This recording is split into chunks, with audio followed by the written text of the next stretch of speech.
Governance. In this lesson, we're going to briefly revisit the concept of governance, and you see it here inside the service value system.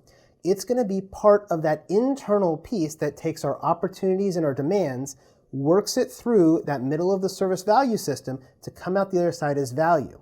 Now, what is governance? Well, governance is the means by which an organization is directed and controlled. I used the example earlier. If you think about your government, like the U.S. Congress, they do governance. They provide the laws and regulations that the rest of the company will follow. Well, inside of your organization, you run governance as well.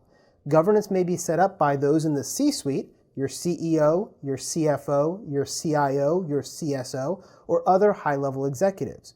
You're going to come up with the way the organization is going to be directed and controlled, and then pass that down through governance down to things like guidelines and regulations and standards. ITIL, at its core, is a framework for governance, but it's not a directive framework for governance. It's not going to tell you you have to follow everything the way that ITIL says it is.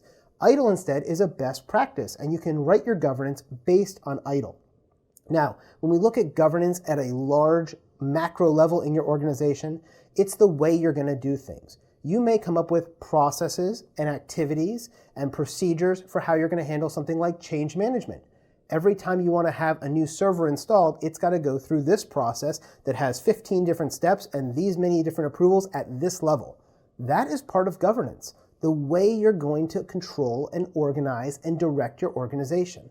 That's the whole concept. So if you think about governance like laws, but within your organization, that's kind of the big concept of it. And it is part of this service value system because that governance is what you're going to build your processes and your activities around to make sure they're in line with the governance system put out at that high level of your organization.